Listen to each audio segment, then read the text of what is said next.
며느리에게 금반지를 건네던 그날 아침, 저는 행복했습니다. 어머니, 정말 감사합니다. 소중히 간직할게요. 눈물까지 글썽이며 제 손을 꼭 잡던 며느리. 저는 그 아이를 친딸처럼 아꼈습니다.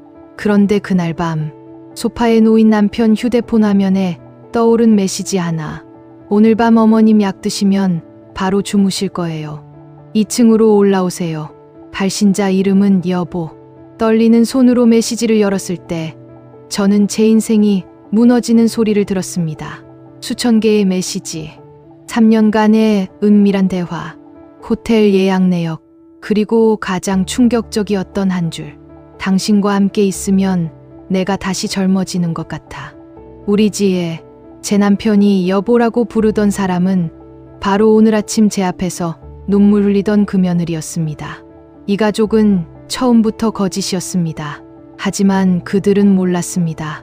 69세 시어머니가 얼마나 냉혹한 복수를 할 수 있는지. 추석 일주일 전이었습니다. 저는 아침 일찍 일어나 부엌에서 송편을 빚고 있었습니다.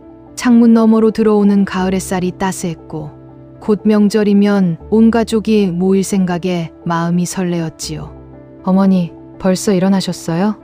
며느리 윤지혜가 부엌 문을 열고 들어왔습니다.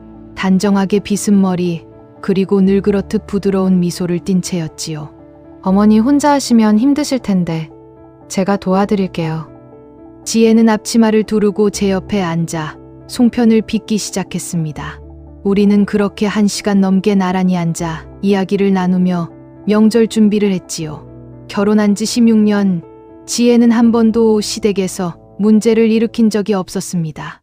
이렇게 좋은 며느리를 만나다니 저는 정말 복받은 사람이라고 생각했습니다.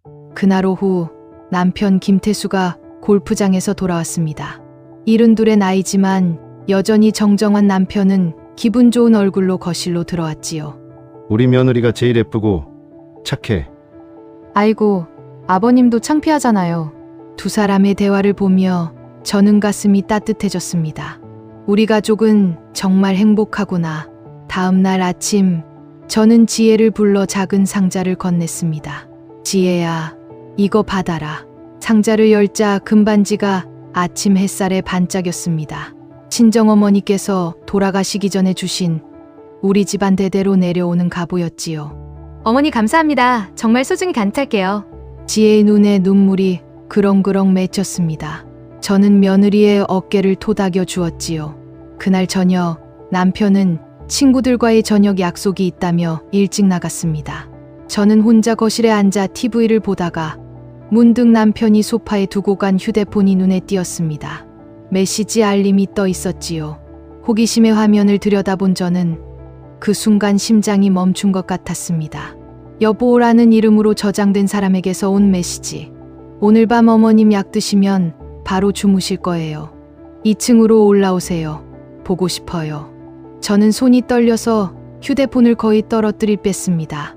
여보라는 이름, 그게 대체 누구란 말입니까? 떨리는 손으로 메시지 목록을 열었습니다. 그리고 그 순간 제 인생이 무너지는 소리를 들었습니다. 며느리 윤지의 남편이 여보라고 저장한 사람은 바로 우리 며느리였습니다. 당신과 함께 있으면 내가 다시 젊어지는 것 같아. 지혜야. 아버님, 사랑해요. 어머님은 절대 모르실 거예요. 이번 주말에 또 그 호텔 가자. 지난번처럼. 메시지는 수백 개가 넘었습니다. 대화의 시작은 정확히 3년 전이었습니다. 3년 동안 제 남편과 제 며느리가 제 눈앞에서 웃으며 밥을 먹고 명절을 함께 보내고 가족이라고 말하면서 제 등 뒤에서 이런 짓을 해왔다는 겁니까? 저는 휴대폰을 소파에 내려놓고 화장실로 달려가 토했습니다. 거울 속에 제 얼굴은 새하얗게 질려 있었습니다. 아침에 며느리한테 금반지를 줬다. 친정어머니께 물려받은 우리 집안의 보물을. 그 계집한테 저는 욕조가에 주저앉아 한참을 울었습니다. 소리내어 울 수는 없었습니다. 곧 누군가 돌아올 테니까요. 1시간쯤 지났을까요? 현관문이 열리는 소리가 들렸습니다. 어머니, 다녀왔습니다. 며느리 지혜의 밝은 목소리였습니다. 저는 재빨리 얼굴을 씻고 거실로 나갔습니다. 어머니, 괜찮으세요? 얼굴이 안 좋아 보이시는데? 지혜가 걱정스러운 표정으로 다가왔습니다. 그 순간 지혜의 손가락에 낀 금반지가 형광등 불빛에 반짝였습니다. 오늘 아침에 제가 준 바로 그 반지. 아니야, 그냥 좀 피곤해서. 먼저 들어가서 쉴게. 저는 방으로 들어가 문을 닫았습니다. 그리고 이불을 뒤집어 쓴 채 이를 악물었습니다. 소리내어 울면 안 돼. 아직 아무것도 모르는 척해야 해. 그날 밤 남편이 집에 돌아왔습니다. 술 냄새를 풍기며 비틀거리는 남편을 보자 저는 구역질이 다시 올라왔습니다. 당신 휴대폰 여기 있어요. 저는 최대한 평온한 목소리로 말했습니다. 남편은 휴대폰을 집어들고 화면을 확인했습니다. 그리고 잠시 표정이 굳더니 슬쩍 저를 쳐다봤지요. 저는 아무렇지 않은 척 TV를 보고 있었습니다. 남편이 방으로 들어가고 저는 거실 소파에 혼자 앉아 창밖의 보름달을 바라봤습니다. 이 가족이라는 게 결국 다 거짓이었던 건가? 그리고 저는 그날 밤 한 가지를 결심했습니다. 절대로 당하고만 있지 않겠다고. 그날 밤 저는 한숨도 잘 수 없었습니다. 눈을 감으면 남편과 며느리가 주고받은 메시지들이 선명하게 떠올랐습니다. 당신과 함께 있으면 다시 젊어지는 것 같아. 그 문장이 머릿속에서 계속 맴돌았지요. 새벽 5시 저는 침대에서 일어나 부엌으로 갔습니다. 평소처럼 아침 준비를 시작했습니다. 손은 저절로 움직였지만 머리는 텅 빈 것 같았지요. 된장찌개를 끓이면서 저는 결심했습니다. 오늘은 세 사람을 유심히 관찰해야겠다. 정말 내가 모르는 게 또 뭐가 있는지. 아침 7시 가족들이 하나둘 식탁에 모여들기 시작했습니다. 가장 먼저 나타난 건 며느리였습니다. 지혜는 언제나처럼 단정한 모습으로 부엌에 들어와 제 옆에서 밥상을 차리기 시작했지요. 어머니, 어젯밤에 많이 피곤하셨죠? 오늘은 제가 다 할게요. 아니야, 괜찮아. 저는 며느리의 얼굴을 자세히 들여다봤습니다. 그 맑아 보이는 눈, 부드러운 미소. 도대체 어디에 거짓이 숨어 있는 걸까요? 곧이어 남편이 거실로 나왔습니다. 남편은 신문을 펼쳐들고 식탁에 앉았지요. 그리고 며느리가 건네는 커피를 받아 마셨습니다. 지혜야, 커피 맛이 좋네. 역시 우리 며느리 손맛은 최고야. 아버님, 과찬이세요. 두 사람이 주고받는 대화를 보면서 저는 속이 뒤집히는 걸 느꼈습니다. 어떻게 저렇게 태어날 수가 있을까? 아들 민우가 마지막으로 나타났습니다. 민우는 언제나처럼 피곤한 얼굴로 식탁에 앉았지요. 아들, 요즘 회사 일이 많이 힘드냐? 제가 물었습니다. 민우는 고개를 끄덕이며 한숨을 쉬었습니다. 네, 엄마 요즘 프로젝트가 힘들어서요. 저는 아들의 얼굴을 유심히 살폈습니다. 과연 이 아이는 정말 아무것도 모르는 걸까? 식사가 끝나고 남편은 또 골프장에 간다며 나갔습니다. 민우도 회사에 갔고 손녀 서연이는 학교에 갔지요. 지혜는 설거지를 하고 있었습니다. 저는 거실 소파에 앉아 있다가 문득 며느리가 놓고 간 핸드백이 눈에 띄었습니다. 지혜는 부엌에서 설거지 소리가 들렸습니다. 손이 저절로 움직였습니다. 핸드백을 열어봤지요. 지갑, 화장품, 그리고 휴대폰이 2개 있었습니다. 2개? 저는 그중 하나를 집어들고 화면을 켰습니다. 비밀번호가 걸려 있었지만 알림 메시지는 볼 수 있었지요. 그리고 그 순간 제 손이 다시 떨리기 시작했습니다. 남편에게서 온 메시지였습니다. 오늘 저녁 7시 평소 그 호텔에서 아내는 또 학원 간다고 하면 돼. 저는 휴대폰을 재빨리 제자리에 놓았습니다.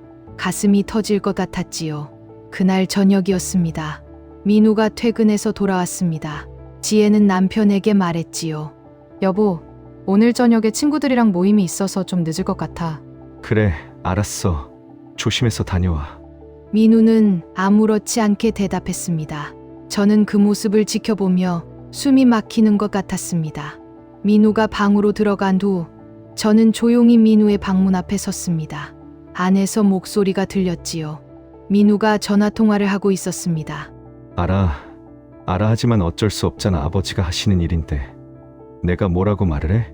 엄마한테는 절대 말하면 안 돼. 엄마 아시면 집안이 박살나. 그냥 모르는 척하는 게 나아. 가족의 평화를 위해서. 저는 그 자리에 얼어붙었습니다. 아들도 알고 있었다. 3년 동안 알고 있었다는 거야. 저는 비틀거리며 제 방으로 돌아왔습니다. 그리고 침대에 누워 천장을 바라봤지요. 남편, 며느리, 그리고 아들까지 가족 모두가 나만 속이고 있었구나. 나만 바보처럼 모른 척하고 있었던 거야. 그날 밤 저는 이불을 뒤집어 쓰고 소리 없이 울었습니다. 하지만 눈물보다 더 뜨거운 게 가슴 속에서 타오르고 있었습니다. 분노였습니다. 이제 더 이상 참지 않겠다. 증거를 모아야 해. 그리고 이 가족 전부를 무너뜨려야 해. 저는 그날 밤부터 계획을 세우기 시작했습니다. 냉혹한 복수를. 다음 날 아침, 저는 평소보다 더 일찍 일어났습니다. 거울을 보니 눈이 퉁퉁 부어 있었지요. 찬물로 얼굴을 씻고 화장을 조금 진하게 했습니다. 아무도 제가 밤새 울었다는 걸 눈치채서는 안 되니까요. 부엌으로 가서 아침을 준비하면서 저는 마음을 다잡았습니다. 이제부터는 완벽하게 연기해야 해. 아무것도 모르는 척, 여전히 행복한 시어머니인 척. 며느리가 부엌에 들어왔을 때 저는 환하게 웃으며 맞이했습니다. 지혜야, 잘 잤니? 네, 어머니. 어머니는요? 나도 잘 잤지. 거짓말이었습니다. 하지만 며느리는 의심하지 않았지요.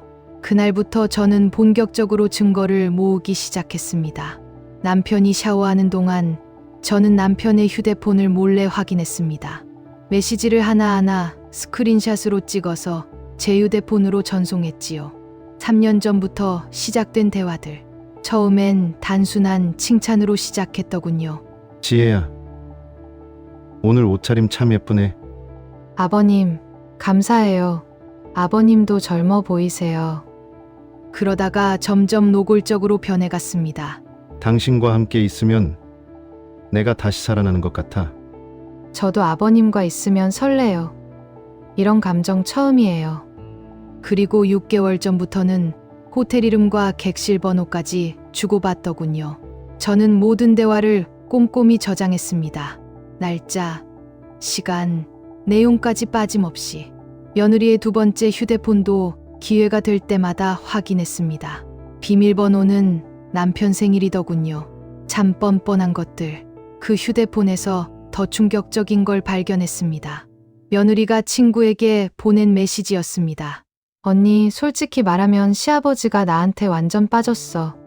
매달 용돈도 따로 주고.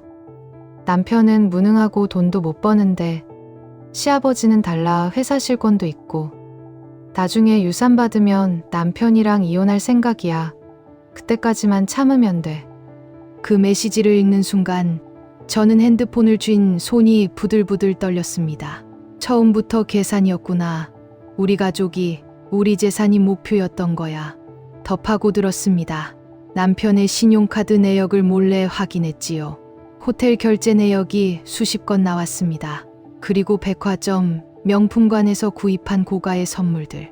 며느리가 차고 있던 그 다이아몬드 팔찌도 거기 있었습니다. 가격은 800만 원. 제가 며느리에게 준 금반지 옆에 걸쳐진 남편이 사준 팔찌. 저는 그 영수증을 보며 비웃음이 나왔습니다. 일주일이 지났습니다. 저는 여전히 아무것도 모르는 척했습니다. 평소처럼 밥을 하고 설거지를 하고 손주 서연이를 챙겼지요. 하지만 밤마다 저는 증거를 정리했습니다. 메시지 스크린샷, 신용카드 내역, 호텔 예약 기록, 심지어 두 사람이 함께 찍은 사진까지. 남편의 클라우드 계정에 접속해보니 며느리와 함께 찍은 사진들이 수십 장 있었습니다. 호텔 객실에서, 레스토랑에서, 심지어 제주도 여행 사진까지. 저는 그 사진들을 보면서 깨달았습니다. 남편이 출장 간다고 했던 날들, 골프 간다고 했던 주말들, 전부 며느리와 함께였구나. 그러던 어느 날 저녁이었습니다. 온 가족이 저녁을 먹고 있었습니다. 저는 조용히 식사를 하면서 세 사람을 관찰했지요. 며느리는 평소처럼 저와 남편을 챙기고 남편은 며느리를 칭찬하고 아들은 고개를 숙인 채 밥만 먹었습니다. 지혜야, 이번 주말에 민우랑 단둘이 영화나 보러 가는 게 어때? 제가 물었습니다. 며느리는 잠시 당황한 표정을 지었지요. 아, 네, 좋죠. 그런데 이번 주말은 제가 친구 만나기로 해서요. 그래, 그럼 다음 주에. 네, 어머니. 거짓말이었습니다. 이번 주말 남편 휴대폰에는 이미 호텔 예약 문자가 와 있었으니까요. 저는 며느리를 보며 미소 지었습니다. 며느리도 미소로 답했지요. 그 순간 저는 확신했습니다. 이 여자는 끝까지 거짓말을 할 거야. 들킬 때까지 절대 멈추지 않을 거야. 그날 밤 저는 노트북을 켜고 변호사 사무실을 검색했습니다. 이혼 전문 변호사, 재산분할 전문가, 그리고 형사사건을 다루는 법무법인까지. 제 은행 계좌도 확인했습니다. 친정에서 물려받은 강남 아파트, 그리고 남편 회사 주식 중 제 명의로 된 지분들. 다행히 아직 남편이 손대지 못한 재산이 상당했습니다. 저는 조용히 미소 지었습니다. 이제 준비는 끝났어. 이제부터는 반격이야. 며느리도, 남편도, 그리고 나를 배신한 아들도 모두 대가를 치르게 할 거야. 그날은 토요일 오후였습니다. 저는 거실 소파에 앉아 TV를 보고 있었습니다. 아니, 보는 척하고 있었지요. 머릿속으로는 계속 모아둔 증거들을 정리하고 있었습니다. 그때 손녀 서연이가 방에서 나왔습니다. 할머니, 서연이의 목소리가 평소와 달리 조심스러웠습니다. 저는 고개를 돌려 손녀를 바라봤지요. 왜 그러니? 우리 서연이? 할머니, 요즘 왜 그러세요? 서연이가 제 옆에 앉으며 물었습니다. 15살 사춘기 소녀의 눈은 생각보다 예리했습니다. 무슨 소리니? 할머니가 왜? 할머니, 밤에 우시는 소리 들었어요. 그리고 할머니 눈이 요즘 계속 빨갛고 부어 있어요. 저는 순간 말문이 막혔습니다. 조심했다고 생각했는데 손녀가 눈치챈 거였습니다. 할머니, 무슨 일 있으세요? 제가 도와드릴 수 있는 일 없어요? 서연이의 진심 어린 목소리에 저는 마음이 무너지는 것 같았습니다. 그동안 혼자 참고 견뎌왔는데 이 아이 앞에서는 더 이상 버틸 수가 없었지요. 서연아, 저는 손녀의 손을 꼭 잡았습니다.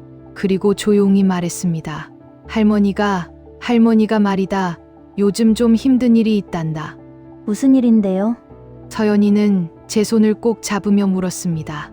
저는 한참을 망설이다가 결국 입을 열었습니다. 할아버지랑 엄마가.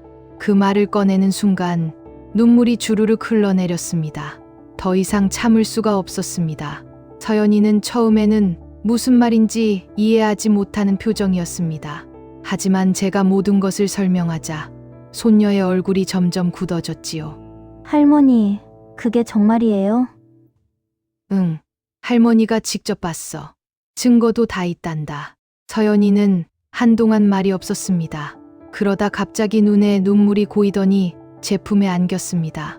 할머니, 어떡해요, 우리 가족이. 괜찮아, 서연아. 할머니가 다 해결할 거야. 저는 손녀를 꼭 안아주었습니다. 그리고 그날부터 서연이는 제 편이 되어 주었지요.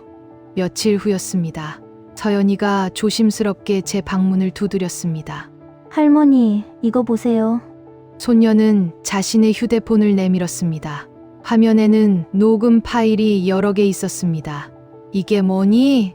할아버지랑 엄마가 나누는 대화요. 제가 며칠 동안 몰래 녹음했어요. 저는 놀라서 손녀를 바라봤습니다. 그리고 녹음 파일을 재생했지요. 며느리의 목소리가 들렸습니다. 아버님, 이번 주말에도 그 호텔 가실 거예요? 그래야지. 우리 지혜랑 있으면 시간 가는 줄 몰라. 근데 아버님, 어머님은 정말 눈치 못 채시는 것 같아요? 그 늙은이가 뭘 알겠어. 평생 집안일만 하던 사람인데. 남편의 목소리를 듣는 순간 저는 온몸에 힘이 쭉 빠졌습니다. 그 늙은이, 50년을 함께 산 아내를 그렇게 부르는 거였습니다. 할머니, 더 있어요. 서연이가 다른 파일을 재생했습니다. 이번에는 아들과 며느리의 대화였습니다. 여보, 우리 이제 어떡하지? 아버지랑 당신이 계속 이러면. 당신은 입 다물고 있기만 하면 돼. 어차피 어머님은 아무것도 모르시잖아. 하지만 나중에 들키면. 들켜도 상관없어. 그때쯤이면 재산 정리 다 끝나 있을 거야. 강남 아파트만 받으면 우리는 끝이야. 저는 휴대폰을 든 손이 부들부들 떨렸습니다. 강남 아파트. 제 친정어머니께서 물려주신, 지금은 시세로 30억이 넘는 그 아파트를 노리고 있었던 겁니다. 서연아, 저는 손녀를 꼭 안아주었습니다. 고맙다. 정말 고마워. 할머니 편이 되어줘서. 할머니, 저는 할머니 편이에요. 엄마가 한 짓은 저도 용서 못해요. 서연이의 목소리에는 분노가 섞여 있었습니다. 그날 밤 저는 서연이와 함께 앞으로의 계획을 세웠습니다. 서연이는 계속 부모와 할아버지의 대화를 녹음하기로 했습니다. 그리고 저는 재산 관련 서류들을 정리하기 시작했지요. 변호사와의 상담도 잡았습니다. 다음 주 화요일 가족들 모르게 법무법인을 방문하기로 했습니다. 할머니, 우리 꼭 이길 수 있죠? 서연이가 불안한 얼굴로 물었습니다.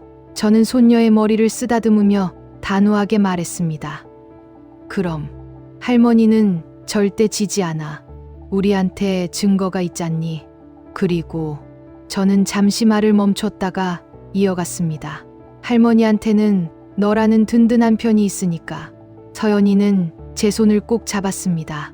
그날 밤 저는 오랜만에 편안하게 잠들 수 있었습니다. 이제 혼자가 아니었으니까요. 복수는 이제 시작이었습니다. 화요일 오전 저는 병원 간다는 핑계로 집을 나섰습니다. 실제로 간 곳은 강남의 한 법무법인이었지요. 서연이가 인터넷으로 찾아준 이혼과 재산분할 전문 변호사였습니다. 어르신, 증거 자료를 먼저 보겠습니다. 변호사는 제가 준비해간 USB를 받아 컴퓨터에 연결했습니다. 메시지 스크린샷, 녹음 파일, 신용카드 내역, 호텔 예약 기록들이 화면에 펼쳐졌지요. 변호사는 한참 동안 자료를 검토하더니 고개를 끄덕였습니다. 증거가 아주 확실합니다. 이혼 소송에서 유리한 위치에 계십니다. 게다가 변호사는 잠시 멈췄다가 말을 이었습니다. 며느리와 시아버지의 관계는 형법상 간통죄는 폐지됐지만 민사상 손해배상 청구가 가능합니다. 그리고 재산 분할에서도 유리하게 작용할 겁니다. 제 친정에서 물려받은 재산은 어떻게 되나요? 그건 특유재산으로 인정됩니다. 남편분이 손댈 수 없어요. 오히려 어르신이 남편 회사 지분 중 혼인기간 동안 증식된 부분까지 청구할 수 있습니다. 변호사의 말을 듣는 순간 저는 안도의 한숨을 쉬었습니다. 그런데 어르신, 한 가지 더 조사해 볼 게 있습니다. 뭔가요? 며느리 명의로 된 재산이 있는지 확인해 봐야 합니다. 혹시 남편분이 이미 재산을 빼돌렸을 가능성이 있거든요. 그 말에 저는 깜짝 놀랐습니다. 미처 생각하지 못한 부분이었지요. 제가 조사해서 연락드리겠습니다. 일단 아직은 아무런 조치도 취하지 마세요. 증거를 더 모으시고 제가 완벽한 소송 전략을 세워드리겠습니다. 법무법인을 나오면서 저는 문득 불안감이 엄습했습니다. 혹시 남편이 이미 재산을 빼돌린 건 아닐까? 집에 돌아오자 서연이가 달려왔습니다. 할머니, 오늘 또 녹음했어요. 그런데 서연이의 표정이 심상치 않았습니다. 왜 그러니? 엄마가 오늘 은행에 갔다 왔어요. 그리고 할아버지랑 통화하는 걸 들었는데 서연이는 휴대폰을 꺼내 녹음 파일을 재생했습니다. 며느리의 목소리가 들렸습니다. 아버님, 오늘 은행에서 계좌 개설했어요. 아버님 말씀대로 제 명의로. 잘했어. 이제 슬슬 준비해야지. 강남 아파트 명의에 이전하려면 정수기 도장이 필요한데. 걱정 마세요. 제가 어머님 인감증명서 어디 있는지 알아요. 슬쩍 가져다가 쓰면 되죠? 역시 우리 지혜가 똑똑해. 다음 달 안에 처리하자. 그 늙은이가 눈치채기 전에. 저는 그 자리에서 주저앉을 뻔했습니다. 인감증명서를 훔쳐서 제 몰래 재산을 빼돌리려 한다고? 할머니, 빨리 조치를 취해야 해요.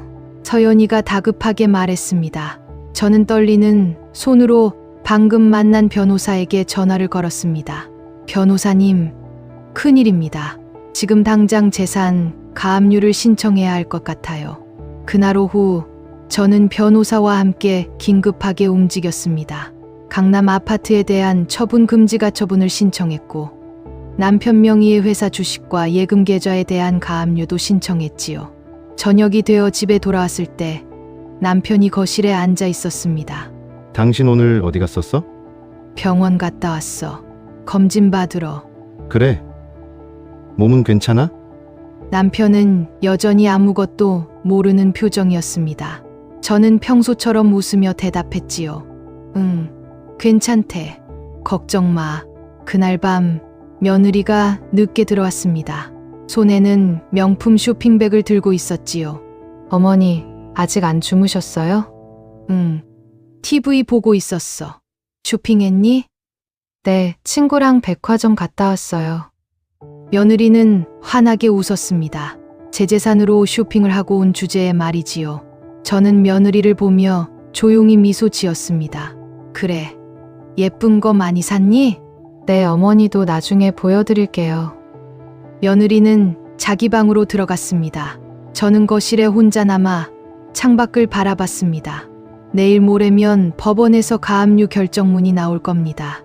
그럼 당신들은 더 이상 제 재산을 건드릴 수 없게 되지요.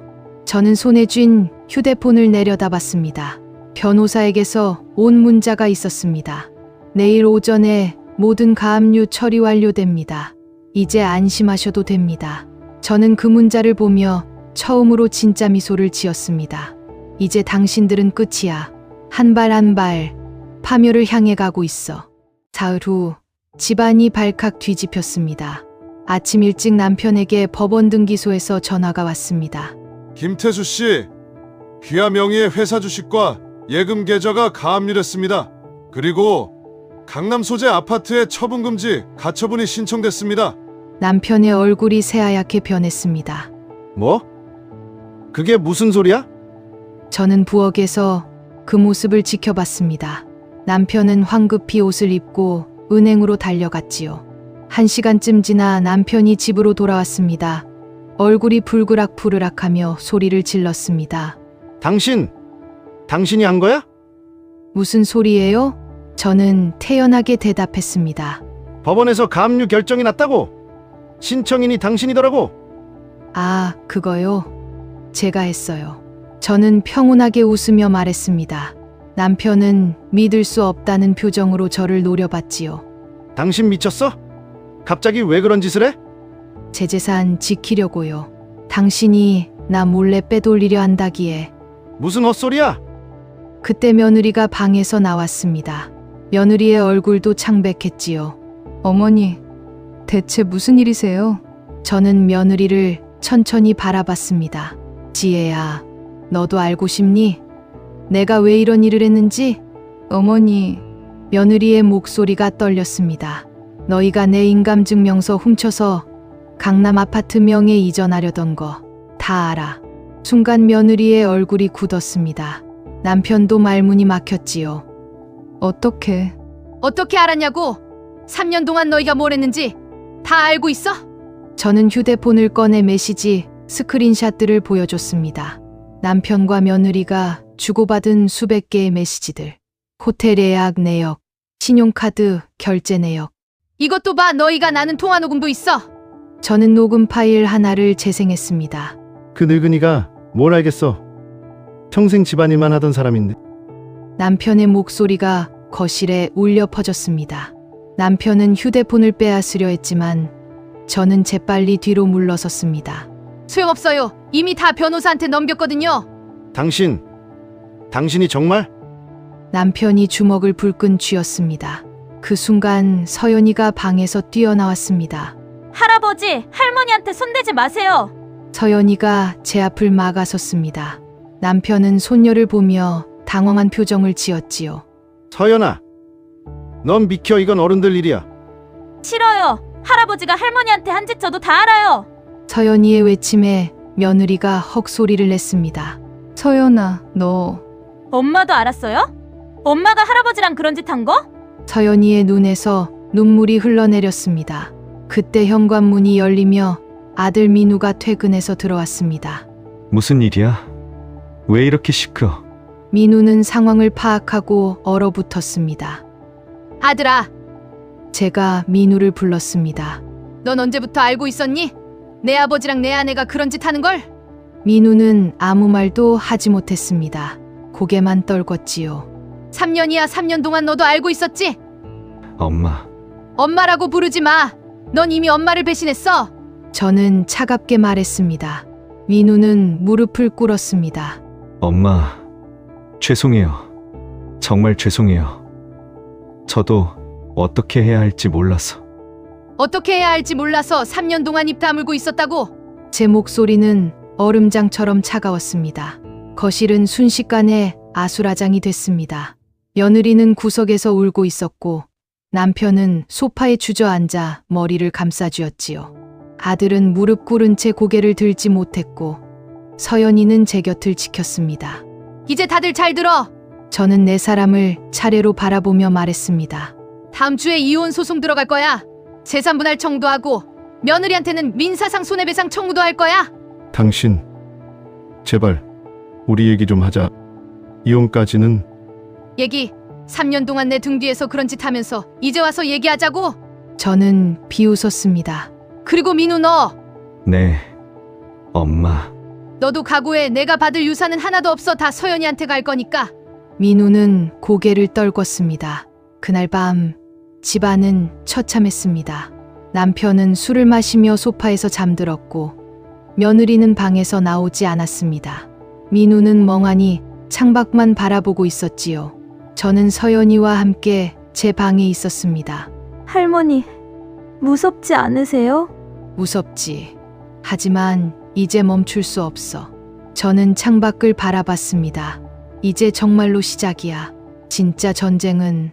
한 달이 흘렀습니다. 그동안 남편은 집을 나가 친구 집에서 지냈고 며느리는 친정으로 돌아갔습니다. 아들 민우는 여전히 집에 있었지만 저와 눈도 마주치지 못했지요. 변호사로부터 연락이 왔습니다. 어르신, 조정기일이 잡혔습니다. 상대 측에서 합의를 요청했어요. 합의요? 네, 남편분이 재산분할 50대 50로 하고 조용히 이혼하자고 합니다. 저는 차갑게 웃었습니다. 거절하세요. 제가 원하는 건 합의가 아니에요. 그럼 재판으로 가시겠습니까? 네, 끝까지 갈 겁니다. 그리고 저는 결정했습니다. 마지막 일격을 가할 때가 됐다고. 일주일 후였습니다. 손주 100일 잔치가 있었습니다. 민우의 동생, 제 둘째 아들 부부가 낳은 아기의 100일이었지요. 친척들이 모두 모였습니다. 시댁 친척, 친정 친척, 가까운 지인들까지.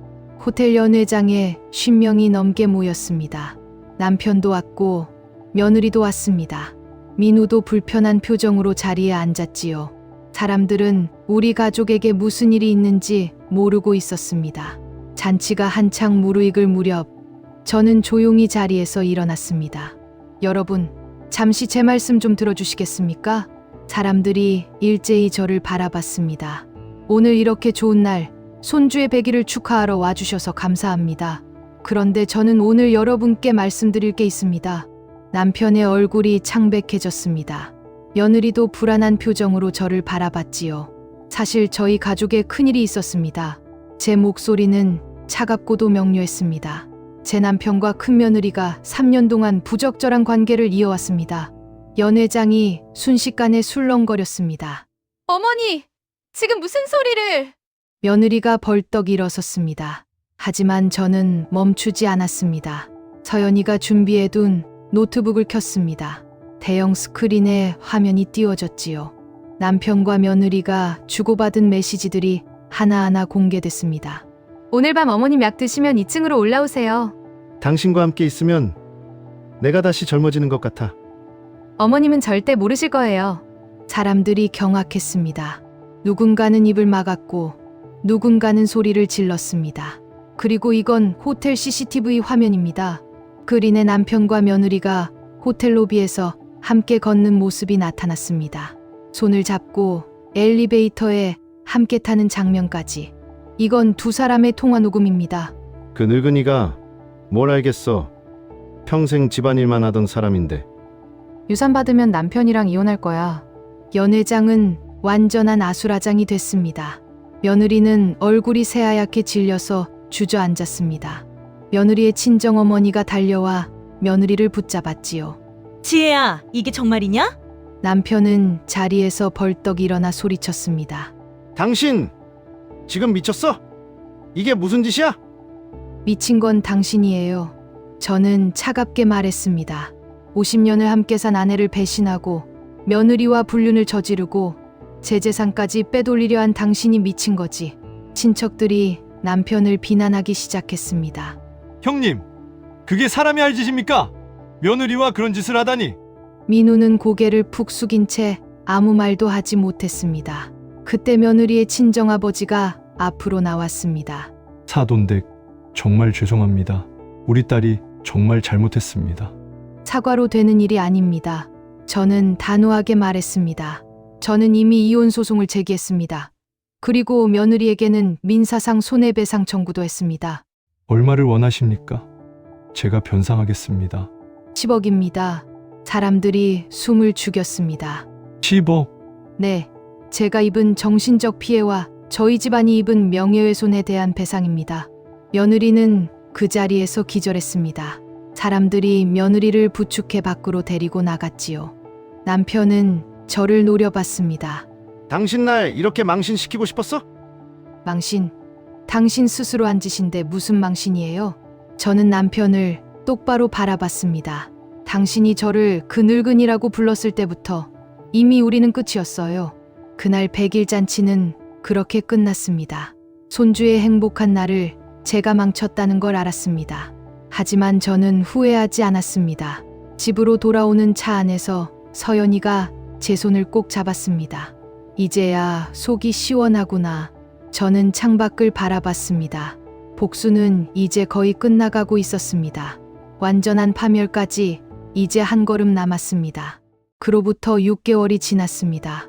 이혼 재판은 재완승으로 끝났습니다. 남편은 회사 주식의 70%를 저에게 넘겨야 했고 혼인기간 동안 모은 재산의 80%가 제 몫이 됐지요. 강남 아파트는 당연히 제 특유재산으로 인정됐습니다. 며느리는 민사소송에서 패했습니다. 10억의 손해배상 판결이 나왔지만 며느리 집안은 그 돈을 마련할 수 없었습니다. 결국 며느리 친정집이 경매에 넘어갔지요. 며느리와 민우는 이혼했습니다. 서연이의 양육권은 민우가 가졌지만 서연이는 저와 함께 살기를 원했습니다. 남편은 작은 원룸으로 쫓겨났습니다. 회사에서도 이사직에서 물러나야 했지요. 친구들도 친척들도 모두 등을 돌렸습니다. 며느리는 친정을 파산시킨 죄책감에 우울증을 앓고 있다는 소문을 들었습니다. 하지만 저는 동정하지 않았습니다. 오늘 저는 새로 구입한 강남의 오피스텔에 앉아 있습니다. 넓은 거실, 한강이 보이는 창문, 그리고 제 옆에 앉아 공부하는 손녀 서연이. 할머니, 이 문제 좀 봐주세요. 그래, 어디 보자. 저는 서연이의 수학 문제를 함께 풀어줬습니다. 평화로운 오후였지요. 초인종이 울렸습니다. 문을 열자 아들 민우가 서 있었습니다. 민우는 많이 수척해져 있었습니다. 엄마, 왜 왔니? 그냥 엄마 얼굴 보고 싶어서요. 민우는 고개를 숙였습니다. 서연이 보러 왔으면 들어오렴. 저는 문을 열어줬습니다. 민우는 조심스럽게 집 안으로 들어왔지요. 아빠, 서연이가 반갑게 아버지를 안았습니다. 민우는 딸을 꼭 안으며 눈물을 흘렸습니다. 서연아, 미안해. 아빠가 정말 미안해. 괜찮아요. 아빠, 저는 아빠 이해해요. 부녀의 대화를 보며 저는 차를 끓였습니다. 민우야, 네, 엄마. 너한테 유산은 없어. 내가 가진 재산은 전부 서연이한테 갈 거야. 민우는 고개를 끄덕였습니다. 알아요. 당연한 일이에요. 제가 잘못했으니까요. 하지만 저는 잠시 말을 멈췄다가 이어갔습니다. 내가 정말로 반성하고 서연이한테 좋은 아버지가 된다면 나중에 생각해 볼게. 민우의 눈에서 희망이 번쩍였습니다. 엄마, 정말요? 약속은 못해. 하지만 내가 얼마나 변하는지 지켜보겠어. 감사합니다. 엄마 정말 감사합니다. 민우는 제 손을 잡으며 눈물을 흘렸습니다. 1시간 후 민우는 돌아갔습니다. 서연이와 저만 남았지요. 할머니, 아빠한테 기회를 주시는 거예요? 글쎄, 아직은 모르겠어. 하지만 내 아버지니까 완전히 버릴 수는 없더라. 서연이는 제 품에 안겼습니다. 할머니, 사랑해요. 나도 사랑한다. 우리 서연이. 창밖으로 한강이 보였습니다. 석양이 강물을 붉게 물들이고 있었지요. 일주일 후 법무법인에서 연락이 왔습니다. 어르신, 남편분이 다시 연락을 해왔습니다. 만나고 싶다고 하는데요. 거절하세요. 알겠습니다. 전화를 끊고 저는 창밖을 바라봤습니다. 50년을 함께 산 남편, 한때는 사랑했던 사람. 하지만 이제는 남이었습니다. 저는 더 이상 그 사람을 용서할 생각이 없었습니다. 며느리에게서도 편지가 왔습니다. 용서를 구하는 내용이었지요. 하지만 저는 그 편지를 읽지도 않고 찢어버렸습니다. 그날 밤 저는 침대에 누워 천장을 바라봤습니다. 복수는 끝났습니다. 제가 원하던 모든 것을 얻었습니다. 재산도, 명예도, 그리고 정의도. 하지만 가슴 한편이 텅 빈 것 같았습니다. 가족이라는 이름으로 함께했던 50년. 그 세월이 모두 거짓이었다는 게 여전히 아팠습니다. 할머니, 아직 안 주무세요? 서연이가 제 방문을 열고 들어왔습니다. 잠이 안 와서. 저도요, 할머니 옆에서 자도 돼요. 그럼. 서연이는 제 옆에 누웠습니다. 저는 손녀를 꼭 안아줬지요. 할머니, 후회하세요? 아니, 후회는 없어. 다만, 저는 잠시 말을 멈췄습니다. 다만, 내가 너무 늦게 눈을 뜬 게 아쉬울 뿐이지. 만약 더 일찍 알았더라면, 할머니, 괜찮아요. 지금이라도 할머니가 행복하시면 돼요. 서연이는 제 손을 꼭 잡았습니다. 저는 손녀를 보며 미소 지었습니다. 그래, 이제는 나를 위해 살아야지. 남은 인생은 나와 서연이를 위해. 창밖에 별들이 반짝이고 있었습니다. 복수는 완성됐지만 제 마음속 빈자리는 영원히 채워지지 않을 것 같았습니다. 하지만 그래도 괜찮았습니다. 제가 선택한 길이었고 저는 그 선택을 후회하지 않았으니까요.